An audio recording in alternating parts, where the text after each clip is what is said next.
let us continue on with our origins of St. James the Great.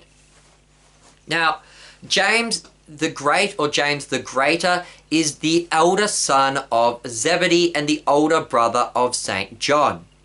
James is considered to be one of the oldest of the 12 disciples, only being a year or so younger than Simon Peter.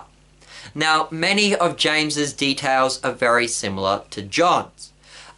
James and John's the son of Zebedee. Zebedee is a wealthy fisherman who seems to own several fleets, and John is mentioned as having been known to the high priest. Likely James was known to the high priest as well, which would demonstrate that James and John had a higher social status, that they were kind of nobles in their society.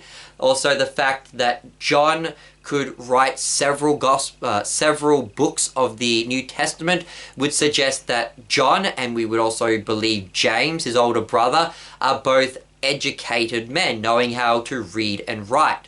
Also, in the Bible, in the Greek, James, which is the Latin, actually is given the name Jacobus in the Greek, which is Jacob. This demonstrates that James could most likely be a Hebraic Jew. Unlike Simon and Andrew, who are Hellenistic Jews, James and John were most likely Hebraic Jews, participating in the Jewish culture and possibly speaking Hebrew on a more regular basis, although since they were fishermen, they most likely knew Greek as part of the trade language. James and John seem to be able to write in Greek, shown by the fact that John can write numerous books of the New Testament in Greek. So James and John seem to be educated men. They seem to have come from a wealthy family, and that their father seems to own quite a substantial fishing network. Now, the exact calling of James is unclear. And this happens to do with the fact that James is never mentioned in the Gospel of John being called. As I've mentioned in the origins of Simon, Andrew, and John, there seems to be multiple calling accounts of these four disciples: Simon, Peter, Andrew, James, and John, where they get to be called on multiple occasions. However, James is never mentioned in the calling account in John's Gospel. Andrew is mentioned by name.